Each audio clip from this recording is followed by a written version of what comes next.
What's up, sisters? Welcome back to another episode of For My Sisters with Delle podcast. I'm glad that you're here joining me today. And as you can see, sis, we are talking about entrepreneurial burnout. And trust me, I have my experiences with being burned out. And I'm sure if you're listening to this, you have too, or you know someone who has. But before we dive into today's topic, I do want to remind you to look at the description box down below if you're watching this on YouTube, or check the show notes if you're listening on your platform of choice. Also, don't forget to give this a thumbs up and subscribe to the YouTube channel, or follow or like the podcast on your platform of choice. It helps me a ton, and it's an easy way to help spread the word and get this podcast out there.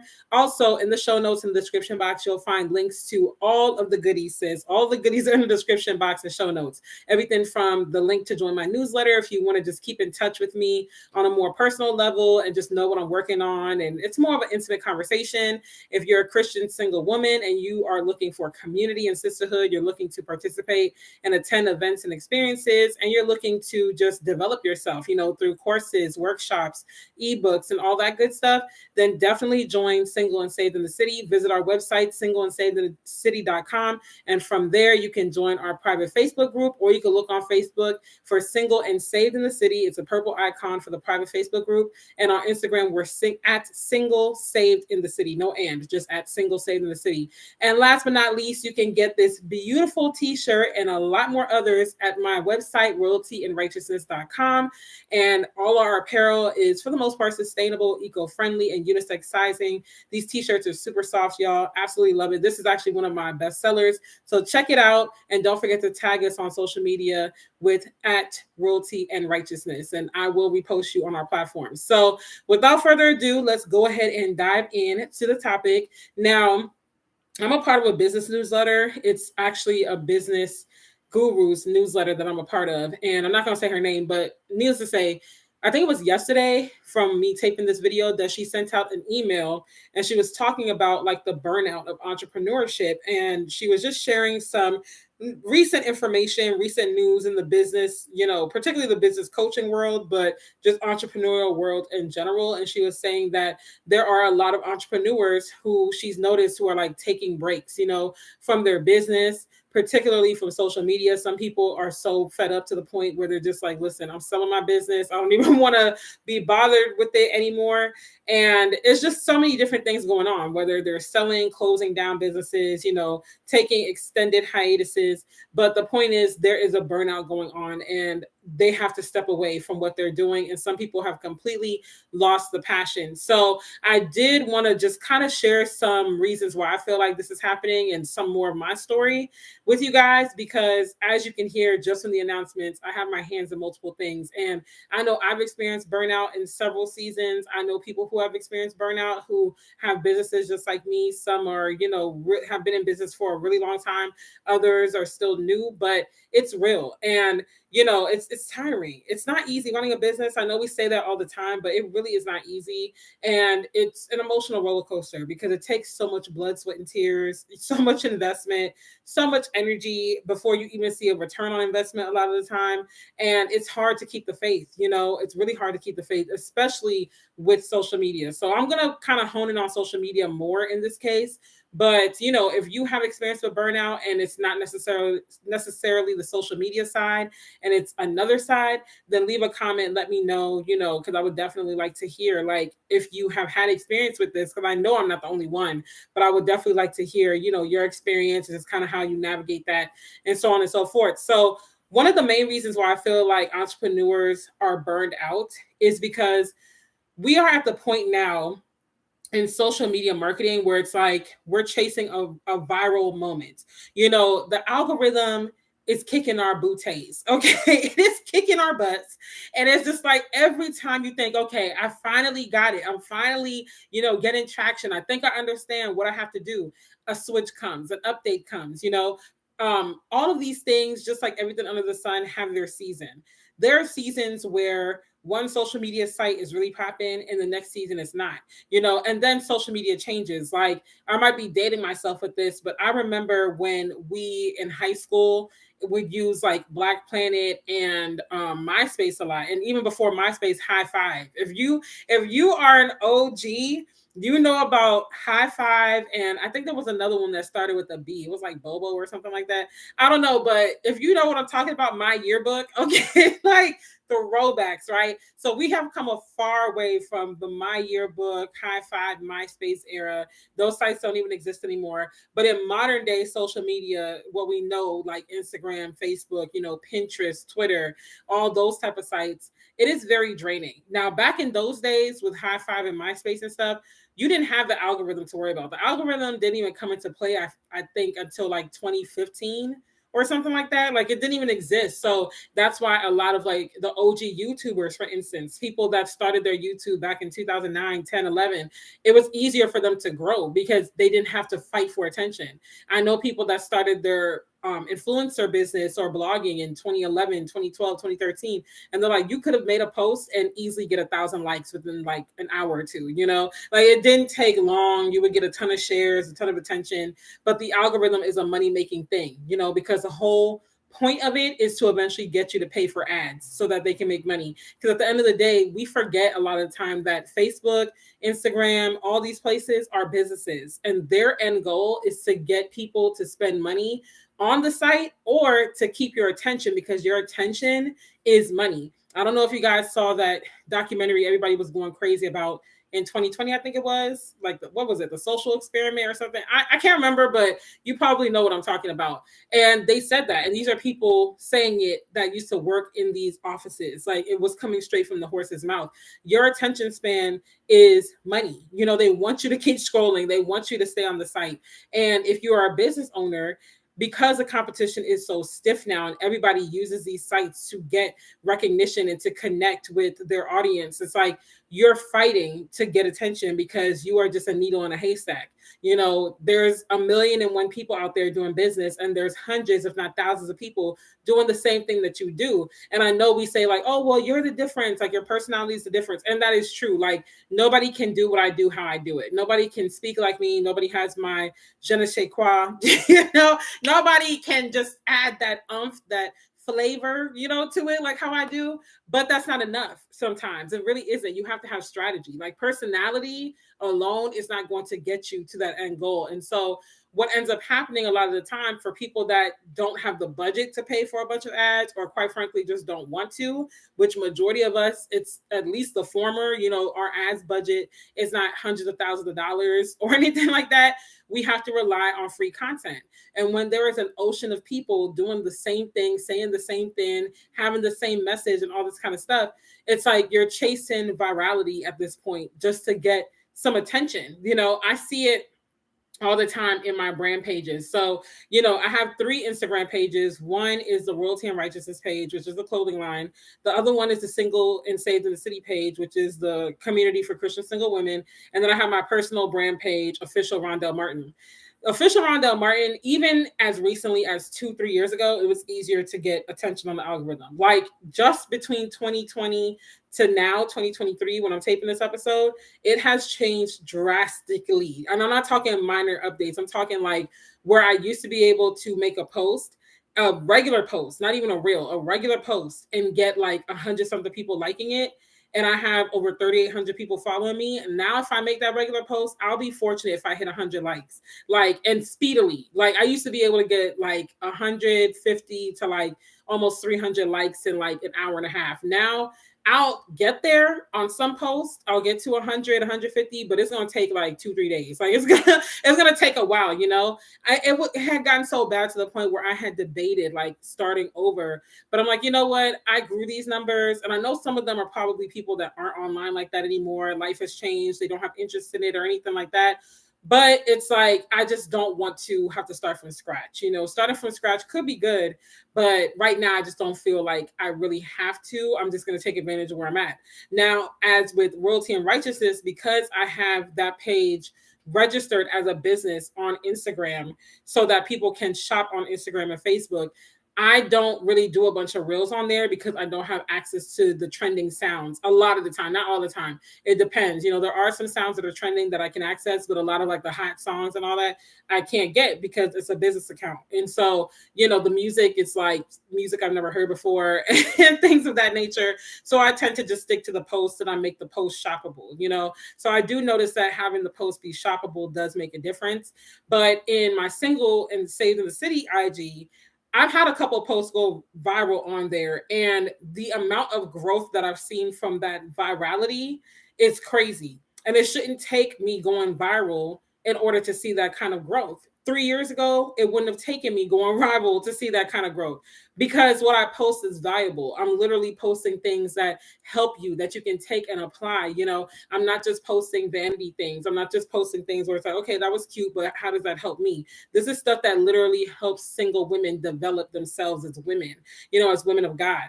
These are literally things where I'm letting you know, hey, we're meeting up, because I live in the Atlanta area. So we're having a meetup, at Yard House. So we're going to this place or that place. Like it's stuff, it's a page where you can come and gain something from it. I'm doing a lot of pouring out and still the algorithm doesn't pick it up. So now like everybody's on this hamster wheel of like, okay, I got to create more reels. I got to do this. I got to do that. Some people, they post 3 to 5 times a day. I said, I'm not doing that. I had those seasons where I did it, but it's very tiring. And at the end of the day, I don't want to spend all day on social media posting multiple times a day. I know it can definitely help you, but I feel like it also can hurt you too, because people get used to seeing your posts and they kind of just bypass it. It's like, oh, another post. Okay. They just scroll past it mindlessly because it's like, here she is again, or here he is again. But the algorithm in social media has gotten to the point where we almost have to chase a viral moment. We have to have that post hit several thousand views and likes just so that we could get some follows, just so that we could pop up on the explore page, just so that people can actually digest our content and they can actually really convert. And I get it, it's a numbers game, but it becomes a rat race because it's like this constant messaging of like, you have to be online, you have to post, you have to show yourself, you have to go live, you have to do all of the things. And it's like the one day or the 2 days that you're like, I don't want to do it, or heaven forbid, you're like, I want to take a social media fast. Now you kind of have FOMO. Now you feel like, oh, I'm missing out. Like I could be missing customers right now, and you could schedule your content and stuff, but all of this takes time. And a lot of solopreneurs have a 9 to 5. Their parents, they got other things going on. So it just makes it that much more frustrating, and that's where the burnout comes into play. Because it's like, I'm putting out this content, I'm sharing gems, like a lot of the people that I know that are not big yet really know gems. They really know what they're talking about, but they can't get past the people that are viral and don't really know anything much more than what they know. They might know 1 or 2 things more, but a lot of these gurus that I see online, they're saying stuff that even I know. Like, every now and then they might come with something where it's like, okay, that's fresh. I didn't think of that. But a lot of the time when I'm sitting in these workshops and in these meetings and stuff, it's like, okay, you're not saying anything that much different. So, the thing that separates them obviously is that they did keep posting more. They did just have that moment, that lucky break or what have you, where God was just like, it's time, it's your time now. Like some things are just out of your control and you kind of have to keep showing up and posting. But all of this adds to the burnout because while you're showing up and posting, that doesn't guarantee that you're going to make money. And that's another thing too. I know people who have gone viral and gained a lot of followers and whatever, subscribers on YouTube or what have you, but the money is not adding up. The math is not mathing. So it's like you did all of this, you're chasing this virality, and your bank account hasn't changed. It really hasn't changed. So you're on this hamster wheel constantly just, okay, I got to produce more, and that's my second point, the hamster wheel of content. It's like, again, just 3 years ago, even 2 years ago, you could have said, okay, I'll just take a bunch of pictures. I'll go get my photographer or a family member to take pictures of me and I'm good to go.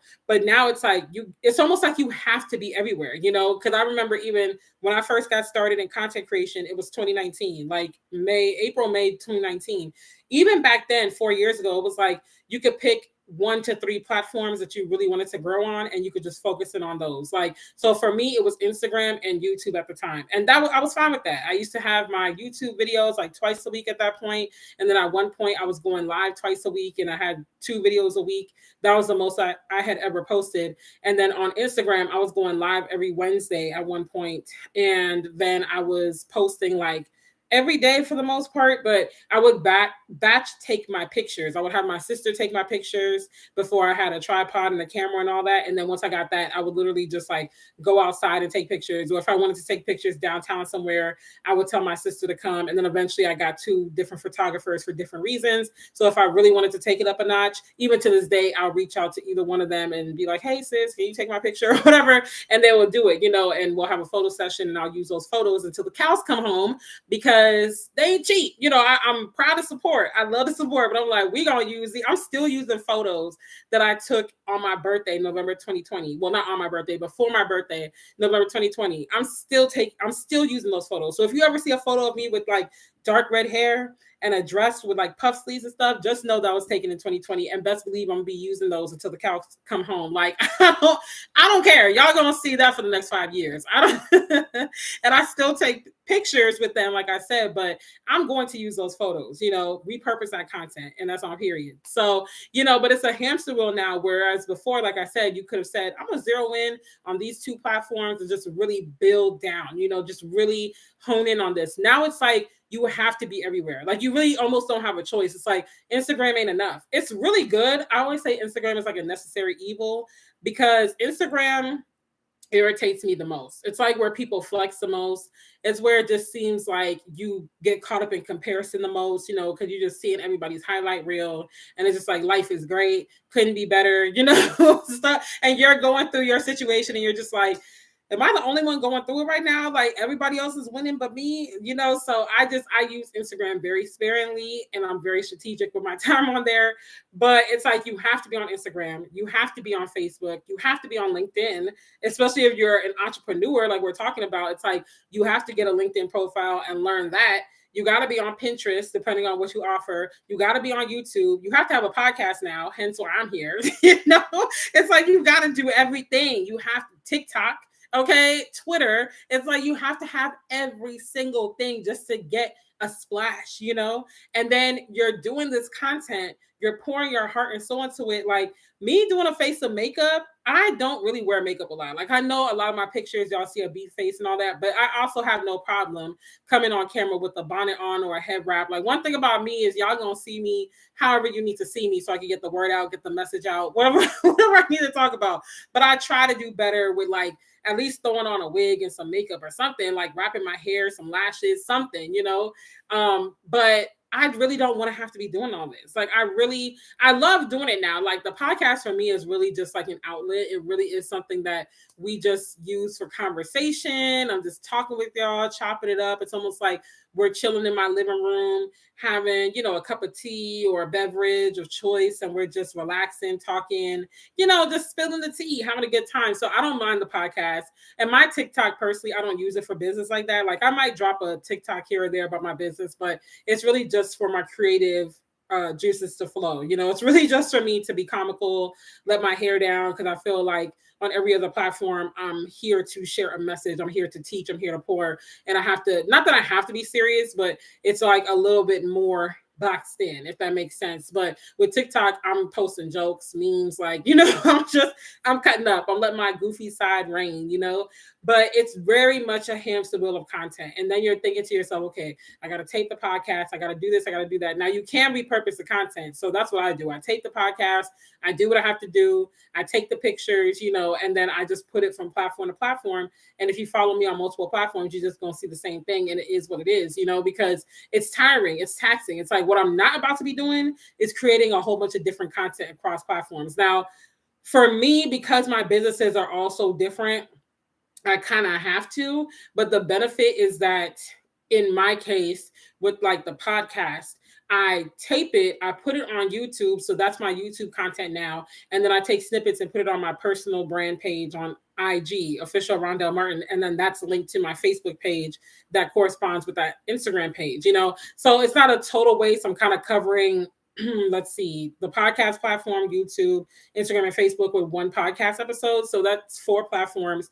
And then Royalty and Righteousness, I'm at the point now where I'm getting enough customer pictures where I can post it and I don't always have to be in my merch, even though I wear my merch as much as possible, but I don't always have to just have my face on there. I can show other people's faces and really just have a good time with that and everything. So, that's not too bad. And then with Single and Saved, I don't really overthink it. I just try to share gems and I share picture posts and stuff. So I try to do the best that I can. But, to anybody out there who might just be feeling like they're on a hamster wheel of content, like try to find ways where you can cross post. I know Instagram has come a far way with that ability now. But even if you want to use some of the OG tactics, like using Later, or using Hootsuite, like find ways to cross post. So you're not posting so many different things and trying to come up with so many different pieces of content. Literally take snippets of stuff and post it, and then repost posts that do well, like 3 to 6 months later, repost that post. Like no one is really going to remember because they're being fed so much information every day. They're not really going to remember, and even if they do, who cares? Like, because at the end of the day, it's not about you being on social media all day trying to come up with posts and it's not converting, because as an entrepreneur, your goal is to make money. So if you're making all these posts and it's not converting, you're better off slowing up and figuring out, where am I going wrong? Like, what is not resonating with people, and why aren't they converting into my mailing list? Why aren't they converting into my workshops? Why aren't they converting into my experience that I planned, or into my e-course or whatever? Like, what's going on? Where am I losing them in translation, instead of just constantly posting, and it's not resonating because you're wasting your own time and your own energy, and it's not getting you the results. We're here to make money. I know I am. I'm not here to just waste time on social media and just post for no reason. So you always got to keep that in mind as an entrepreneur. Like, my posts and my presence on social media is to either introduce people to what I do, remind people what I do and why they need it, or to, convert them, like literally, like turn them into a customer. I got what you need. I'm here to help you. What I do solves problems, a problem that you had. Let me break it down to you and get you into my funnel. Let me break it down to you so that you can become a customer. And it's not always something like, you don't have to become a business coach to do that either, because I know people are tired of business coaches. I actually was doing business coaching back in 2020, and I had a great run. Great customers. I still, keep in touch with all of them, and some of them are repeat customers, and clients. But it's just like, people think that that's automatically where you have to go to see money, and it's like, no. I'm going to follow those same tactics, even when I'm promoting Royalty and Righteousness, which is a clothing line. Even when I'm promoting an experience for Single and Saved in the City, I'm going to follow those same tactics. Everything doesn't hit it out the park, but you don't know unless you do better and you actually pay attention to your content analytics. And this is why you have to have a strategy and not just get on the hamster wheel of chasing that viral moment or creating that content. Like, what are you really doing this for? What's the point of this post? What's the point of this reel? Because if it doesn't have a point, you're better off not even posting today. Like, real talk, sis, you're better off just saying, you know what, don't do something just to do it. Like, unless you're testing the waters, because you do kind of have to test, to see what sticks. But yeah, like, don't just post just to post. So the last thing I want to say as to why entrepreneurial burnout is so real is because we are chasing vanity metrics instead of tangible success. Like I said earlier, a lot of the people that I know, not all of them, but a lot of the people that I know that have gone viral, they went from having like 2-3K subscribers to now having like 60, 70, 100K or more. They got viral without the money to match. So when you look at their pages, it's like, wow, like, they're so successful. They got this, they got that. Look at the numbers, look at the engagement. But if it's not converting, what's the point? You can literally make good money with so many less followers. When I was business coaching and I first launched my first program, which was called Her Profit on Purpose, I had a 4-figure launch and I literally was in business, like a month and a half. And I had, at that time, I think like 200 something followers on that IG page that's now, deleted and deactivated. So I had less than 500 followers on that IG page. I was only a month and a half in the business, and I wasn't doing no super technical teaching either. Like, it was intense, it was detailed, but I wasn't teaching you like how to build a website or nothing like that. I was literally teaching you how to tap into your purpose and create a business or a stream of income from that, so that you're aligning purpose and passions and gifts with being able to create another stream of income so that you can achieve a better sense of financial freedom for yourself and your family. So now I don't do that exact program. I still do consulting along those lines. It's different now. But I had a 4-figure launch and I didn't have a lot of followers. And even when you look at a lot of like the celebrities that are not your typical celebrities, not like the ones who started as influencers and then got into different types of business or whatever, or that are very heavy into media, like your comedians, your YouTube stars and stuff. Not those people, because oftentimes the numbers do follow with them. The numbers follow with the money. But the people that just have a business. Like, if you look at their social media pages, a lot of times they don't have a whole ton of followers for the money that they're making. And so this is also the misconception about the hustle and grind on social media, that all of these numbers are going to help me convert clients. And it's like, it can, because it is a numbers game. So you do kind of need the numbers. But if your story isn't strong enough, if your solution to someone's problem isn't convincing and strong enough, it doesn't resonate with them. If you don't have a strong why and cause for why you're doing this, and you don't have the passion to back it up and the faith, because you're going to need it, that money is not going to follow. It's not going to follow the way that it should. At least it might follow in spurts, but it's not going to follow the way that it should. And I'm not saying I've reached my point of financial success yet either. I'm still building, but I've learned a lot over these last 3 years, from coaching and consulting to now having the clothing line, to having the YouTube channel, to now the podcast and all these things. It's like, I've really learned that vanity metrics are just that. They're vanity metrics. And so don't allow yourself to get so caught up and burned out in the pursuit of getting those followers that you lose track of your mission, that you're not true to why you started. Why does this matter? Why did you want to start? Why do you stand out? Why should people listen to you? And on the flip side, I also want to encourage you that I understand the burnout, because there have been times where I left businesses prematurely. I feel like if I had stuck it out a little longer, I would have seen more success, but I was burned out because I was trying to do all of the things. I was trying to post 3 to 5 times a day and send the email list and do this and do that. And, be everything to everybody and show up in every space, bright-eyed and bushy-tailed and enthusiastic. And then you feel like you can't even truly be honest, because let's be real. If you tell people like, yeah, like I know what I'm talking about, but I haven't made any money this month in my business, they don't really believe you. Like they don't believe that you know what you're talking about. They don't believe that you have a gem or two to share with them. Like we chase the virality, not only for ourselves, but for people that we follow. We want to follow the person that looks like they big bossed up, big balling and all that. And they could be selling you a Ponzi scheme. They could be lying to you about their success, but they make it look good. And so we follow them. We don't give people the honest opportunity a lot of the time to really hear them out and like, wow, this person knows what they're talking about. They might not have a fancy car. They might not be, laptop lifestyle on the beach, flew out somewhere, whatever. They might be in their closet, their closet office space, or like I have a office. This is my office space in my bedroom. For those who are watching, you can see it. If you're listening, my bad. You're gonna have to look at the YouTube video, but that person's in their home office, however small or peculiar the space is, and they're living an average life, but you feel like they don't know what they're talking about because they don't have the 6-7 figure lifestyle and the Bentley and all this type of stuff. And it's like, that leads to burnout too, because now on the entrepreneurial side, they're thinking, well, now I have to show up and do the most. Now I can't even really be my authentic self because it's not generating the income that I need, and so they start to kind of get lost in the translation, and they start to compare and look at what other people are doing. And it's like, I got to sound like them. I got to do it like them. I got to show up like them. And then you lose your authenticity. You lose your juice, because you have a specialness to you that nobody else has. And that's a part of the burnout process for the entrepreneur.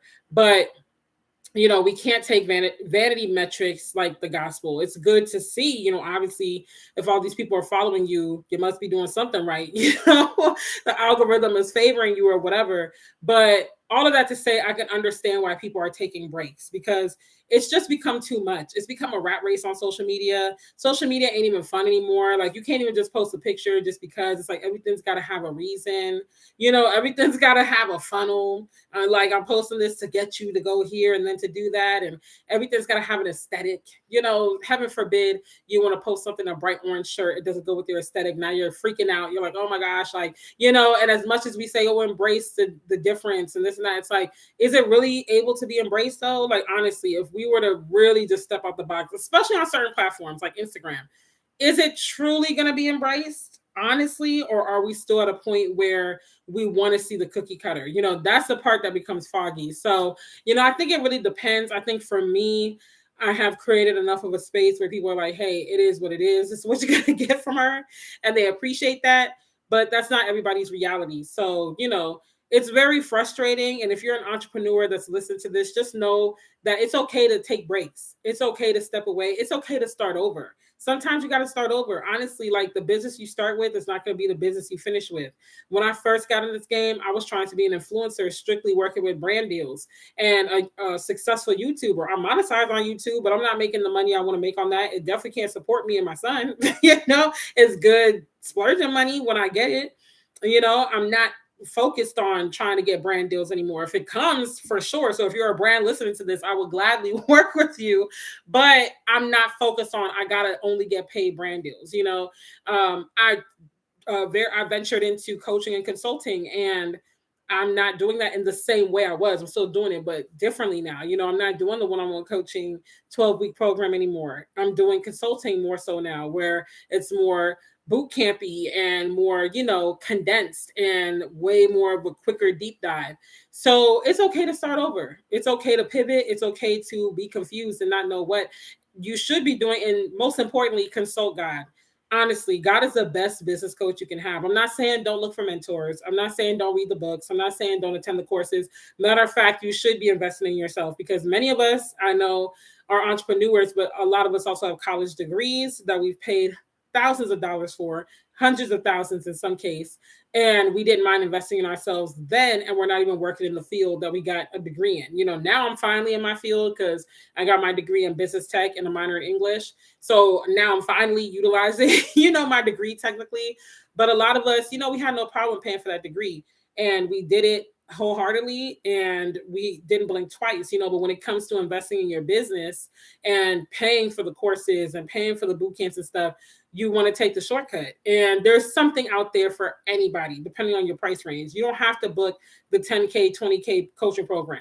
You can get the e-course for $100 or $200. You can attend the workshop or the boot camp for $350 or $500. Like, there's something out there in your budget, but invest in yourself. Okay. Learn the knowledge, because you're either going to spend the time or you're either going to spend the money. And quite frankly, you're probably going to spend both, to be honest, because I spent the time and the money to the best of my ability, but it's paid off. Before I launched my clothing line, I took a workshop e-course with Crystal Lee, and it taught me everything I know. I still listen to those clips, and then some things are just trial and error, and I'm gonna teach those things to someone else, in an e-course or whatever, and make it accessible for the t-shirt or clothing line owner who's just starting out. So that's a part of the problem too with burnout, when you are not willing to invest in your business, when you are trying to do everything on your own. And I get it, sometimes you have to. Right now, I'm not only running my businesses, but I'm running my mom's YouTube, Christian's YouTube. Like, it's a lot. I'm the producer, I'm the creative director, I'm the editor, I'm the podcaster, I am the content creator, I am all these things.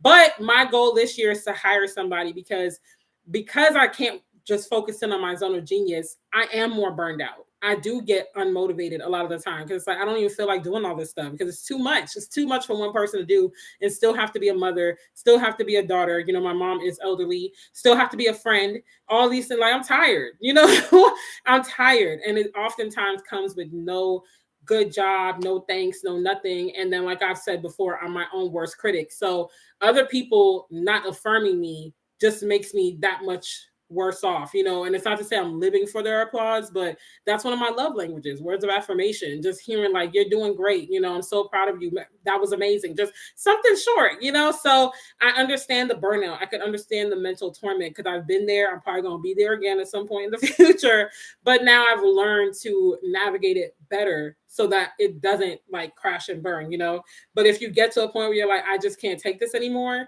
and I need to step away from this business, and do what's best for you. Like, don't feel like you have to stay in business just to impress people or to be a success. We've kind of run entrepreneurship into the ground a little bit, and we minimize the importance of 9 to 5 work. 9 to 5 work has its perks: predictable income, benefits, okay, all of those things, a set schedule, because entrepreneurship is never done. There's many nights I'm up late just working. I'm like, dang, I still got more stuff to do, so it's never a clock out moment. It's always something to be done. So it's very difficult to even just get off the ground and set those boundaries. But, do what you have to do for you as an entrepreneur, invest in yourself, lean on the people around you, and understand that pivot's going to happen, change is going to happen, and it's okay. And if you're burnt out and you want to stop, then stop. It's okay to go back to corporate America. It's okay. Like, it's okay. Do what works best for you, because your mental and physical health is all that matters at the end of the day. Your soul has to be at peace, and God will let you know when it's time to pivot. He'll let you know when it's time to leave something alone, when it's time to change. You'll either lose the interest, it will become way more taxing on you than it used to be, or another opportunity will open up that honestly, it's like you just feel that unction of the Holy Spirit within you. So that's all, sis. If you've been burned out as an entrepreneur, leave a comment on your platform of choice or under the YouTube video. Let me know, like, are you in a space where you feel like you are about to pivot in business? Are you at the space where you feel like you're about to quit your business altogether and go back to corporate America? Or are you just getting started and you're willing to invest in yourself and just see where it goes? Let me know where you're at, how your journey has been. Don't forget to, again, give this a thumbs up or give it a 5-star rating. I would appreciate it so much. And I will see you on the next episode. Love you, sis. Thank you for tuning into this week's episode of For My Sisters with Delle podcast. Don't forget to keep the conversation going and use the hashtag #ForMySistersPod on social media so I can see you and show you some love. If there are any topics you'd like me to discuss on the podcast, be sure to email formysisterspodcast@gmail.com. I'll see you on the next episode. Love you. Bye.